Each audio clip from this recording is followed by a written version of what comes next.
Some moments are never meant to be heard. Some words are spoken only to release pain, not to change a life. That night the house was quiet. Too quiet. A man who had everything money could buy stood still after hearing a single sentence whispered through tears.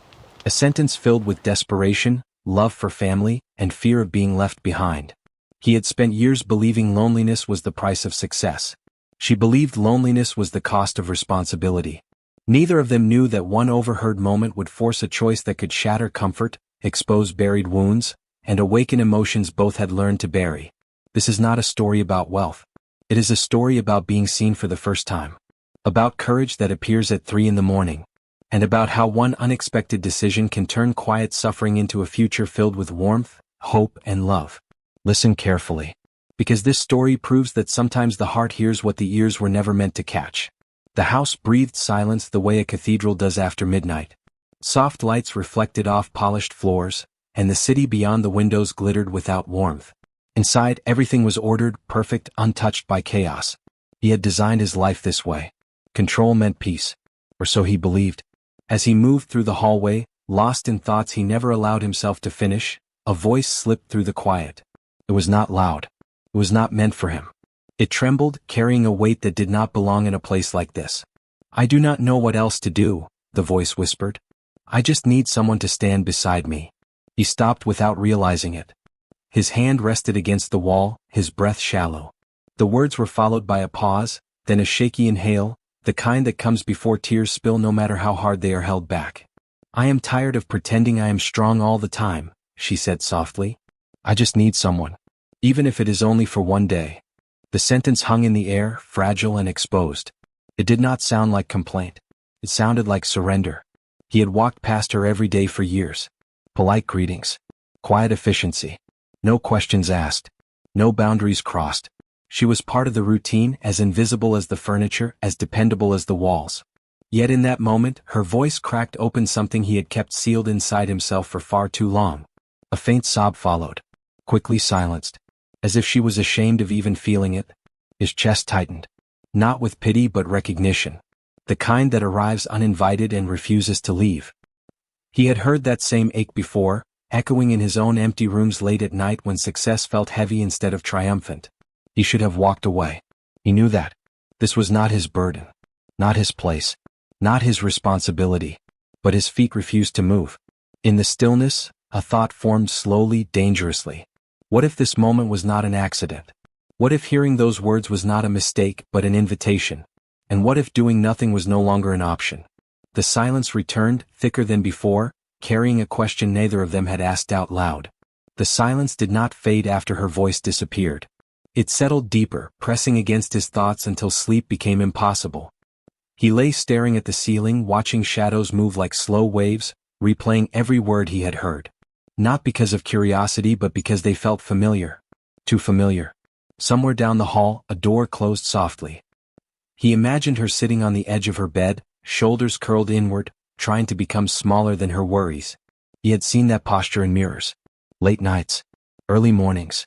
The weight of expectation resting on a single pair of shoulders. Hours passed. The clock glowed faintly, marking time he could not escape. Each minute sharpened a question he did not want to answer. Why did those words matter so much? Why did they stay when every other concern faded? Just before dawn, he rose and walked into the kitchen. The room felt different at this hour. Honest. Exposed. He poured coffee but did not drink it. His reflection stared back from the dark glass of the window. A man admired by thousands and known by no one. Footsteps sounded behind him. He turned slowly. She froze in the doorway, eyes swollen, movements careful, as if one wrong step might break something fragile. For a moment, neither spoke. The air tightened. Her gaze dropped to the floor, bracing for questions, for judgment, for consequences. I am sorry, she said quietly. You should not have heard that. He surprised himself by shaking his head. You did nothing wrong. The words felt heavy, deliberate. They opened a door he had never allowed himself to touch. She looked up then, confusion flickering across her face. He saw fear there but also hope she did not dare to name. I was awake all night, he continued.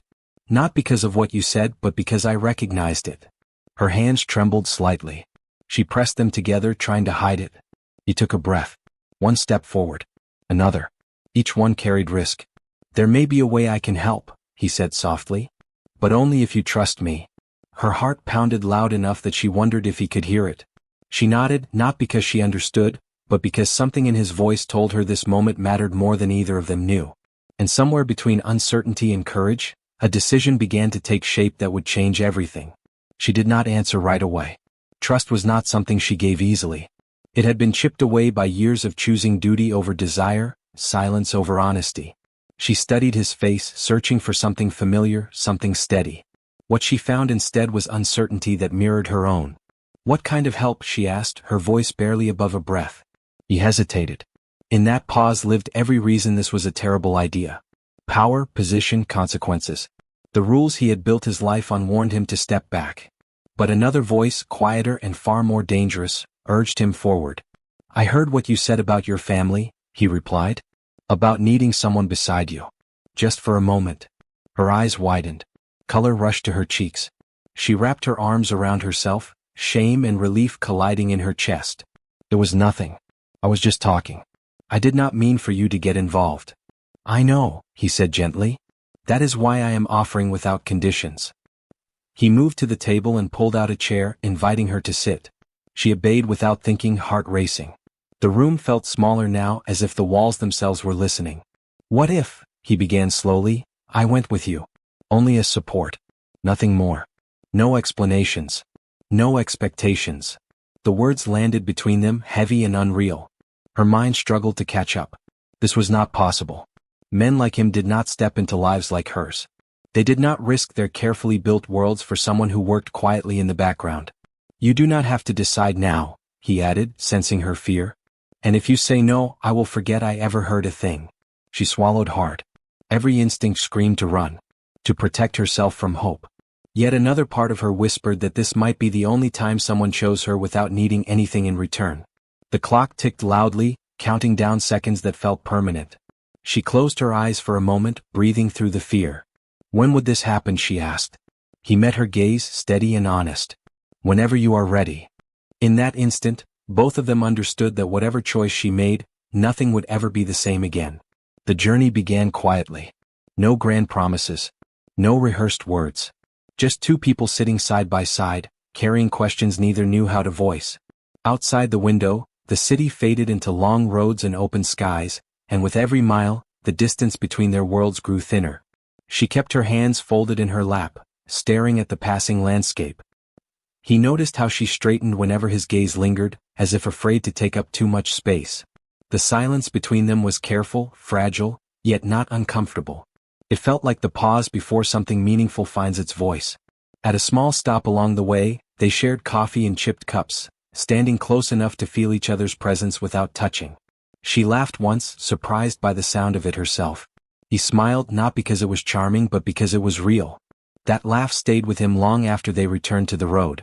As the day stretched on, pieces of truth slipped out. She spoke of home, of expectations wrapped in concern, of love that sometimes felt like pressure.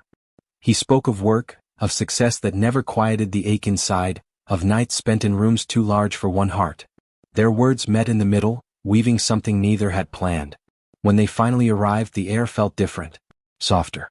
The place held memories she was not ready to face. Her steps slowed. He noticed the tremor in her breath, the way her shoulders tightened. "You can still change your mind," he said gently. She shook her head, eyes shining with emotion she tried to hide. "I have spent my life turning back. Not today." In that moment, the arrangement stopped feeling like an act. It became something deeper. Something dangerous. They had crossed a line neither could see, and the realization settled quietly between them. That night, as lights dimmed and voices filled the space around them, both felt the same unspoken truth. Pretending was no longer the hardest part.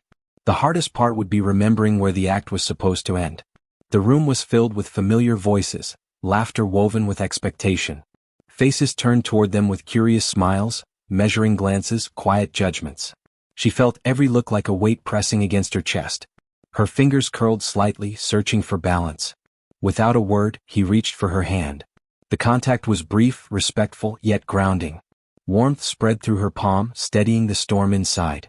She looked up at him, surprised by how natural it felt, how safe. Not staged. Not forced. Just present. Questions followed, wrapped in polite concern. How they met. How long it had been. Where he was from. She answered carefully, rehearsed lines flowing as planned. Yet something shifted as she spoke. Each sentence felt less like a performance and more like a truth she wanted to believe. Across the room, her parents watched with cautious hope. Relief softened their expressions. The tension she had carried for years eased slightly, like a knot finally loosening. She caught her mother's eye and saw gratitude there. Not pride.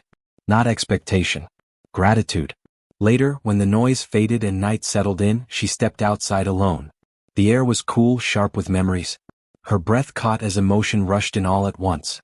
She pressed a hand to her chest, overwhelmed by the day, by how close everything felt to falling apart. He followed, stopping a respectful distance away. "You did well," he said quietly. She shook her head, tears shining. "I do not know where pretending ends anymore." His words came after a pause, measured and honest. "I was thinking the same thing." They stood there in silence, the space between them charged with feelings neither had planned for. This was no longer about helping. It was about facing something real that had grown without permission. She wiped her tears and met his gaze. "When this is over," she asked softly, "what happens to us?" He did not answer right away. The truth deserved time. Inside, laughter echoed. Outside, two hearts hovered on the edge of a question neither was ready to ask aloud. Morning arrived gently, as if it knew how fragile everything felt. Sunlight filtered through thin curtains, warming the quiet room. She stood by the window, watching the day begin, her thoughts heavy yet calm in a way she had not felt in years. For the first time, she was not afraid of what came next. Footsteps sounded behind her.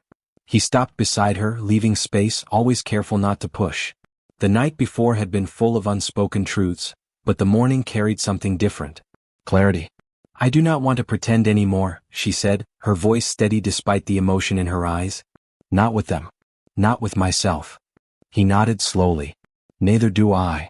They returned inside together, not hand in hand but aligned in purpose. When they spoke to her family, there were no elaborate explanations. Only honesty. About how they met. About why they came. About how unexpected kindness had grown into something neither of them planned. There was silence at first.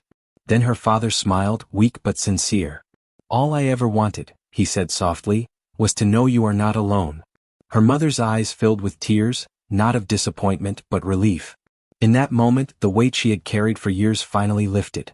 Later, as they prepared to leave, she turned to him, uncertainty flickering once more. "You do not owe me anything," she said. "I know," he replied. "That is why I am staying." The words settled between them, simple and true. No grand promises. No dramatic declarations. Just a choice made with open eyes. Back in the city, life resumed its rhythm, but something had changed. Dinners were no longer silent. Laughter found its way into rooms once empty. They learned each other slowly, carefully, without fear. What began as a moment overheard by accident became a beginning chosen with intention. And in choosing honesty over isolation, two lonely hearts found not just companionship, but a home within each other.